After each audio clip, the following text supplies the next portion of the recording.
What's up, witches? It's the Undercover Witch, and today we are going to be doing our water sign readings. So this reading is for you if your moon sign is in Pisces. Now, if you're not sure what your moon sign is, go ahead in the description down below.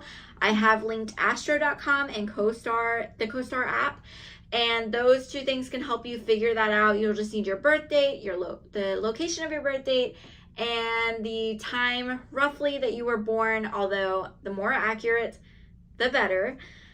And let's go ahead and get started. It is our reading for the end of July throughout the end of August. And also a little disclaimer, but I too am a Pisces moon. This is mostly an oracle reading. However, we're going to pull a few tarot cards to get started, preferably 3.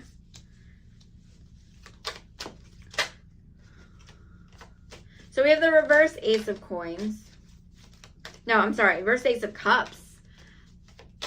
As well as the 4 of Pentacles. So there's something you're holding on to your finances. Like, nobody's touching it. Nobody's taking it. It's mine.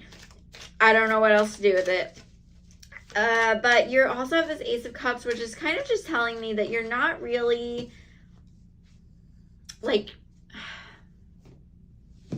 you're not really letting anybody fill your cup. You know what I'm saying? Like, you keep, dumping yours out, but you're not letting anybody else fill your cup. You're not letting anybody else give back to you. You're not receiving energy. You're just giving energy, you know?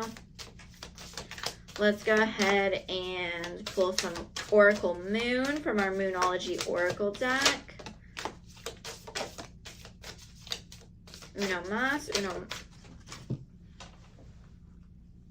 Interesting. Okay.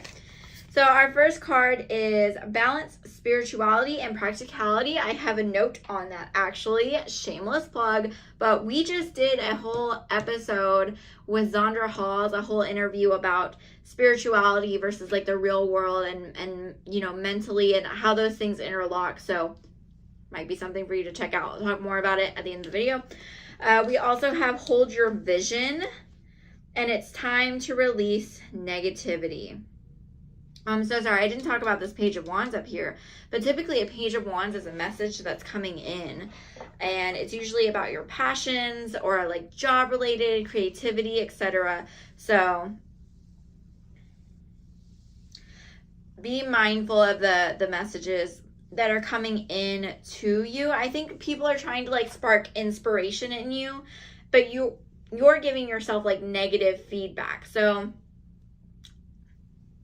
I think that's where maybe you should be taking in, right? You should be taking in other people's advice, other people's outlook, and especially if it's positive and they're giving you tips and pointers, because the messages you're giving yourself are harmful. They could be, I'm never gonna be good at this. I really suck at making videos. I can't do this. I can't do this.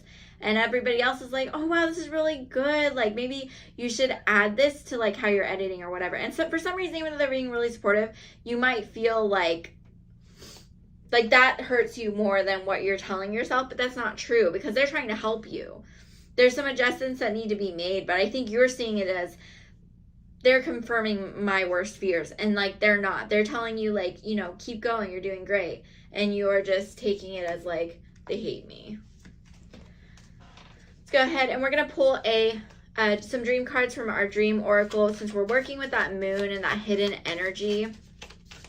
I'm so sorry, I did not mention, but your moon sign, right? If you don't already know, is those emotions and that everyday, that everyday you. Your sun sign typically covers the bigger picture of your life and how you make those big decisions. But your smaller everyday decisions, that's your moon sign. And it's kind of the you that you feel like nobody sees, right? For your dreams, we have spiritual guides. How would you like to be more spiritually connected? Do you have any unresolved issues from the past? What magical abilities do you wish to possess? So if you're a reader, or you work in the spiritual world, you may be having doubts in your own abilities. I understand. Like, I have them too. And you know what never fails me? Doing a reading for somebody. I typically don't like doing readings for people that I know personally.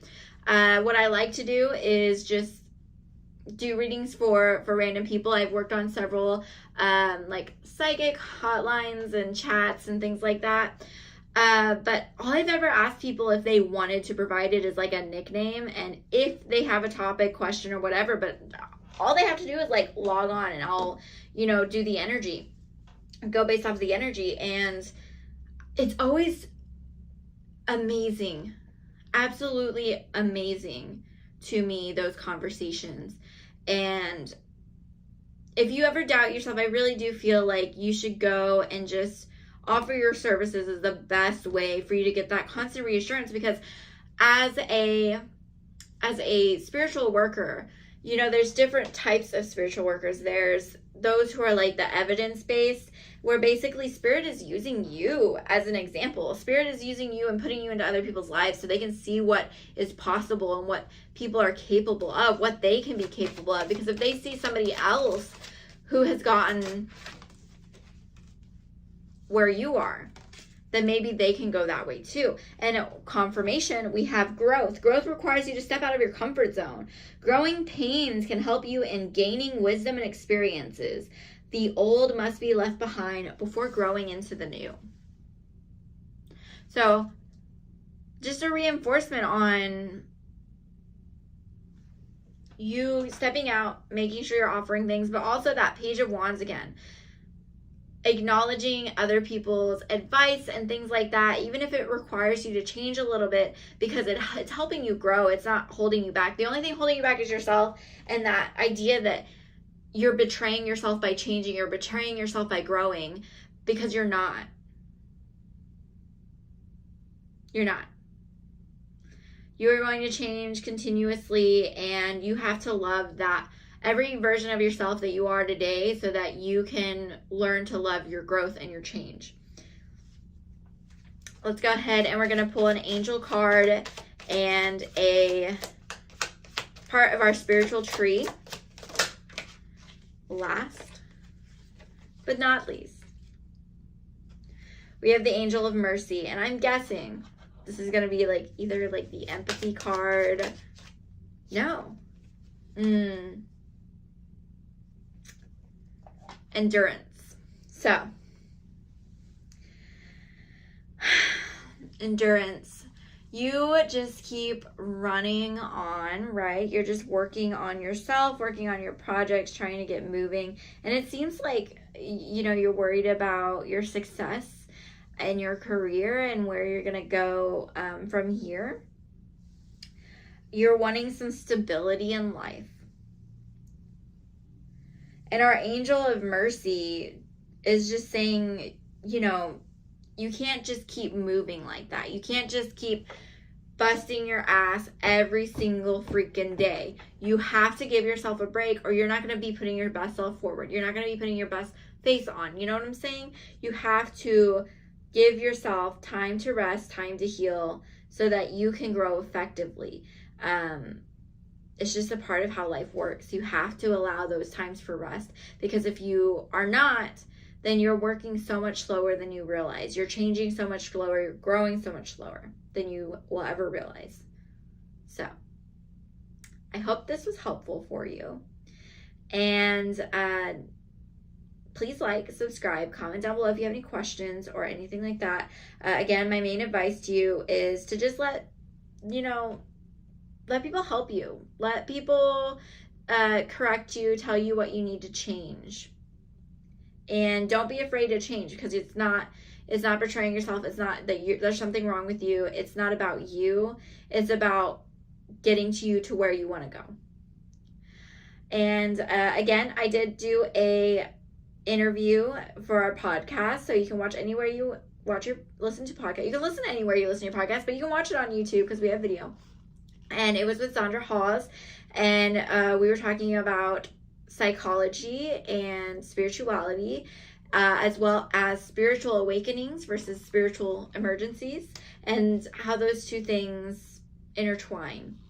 So I think it would be beneficial for you to listen, honestly. So go check that out. And I hope that you had a great week, and I hope you have a great weekend.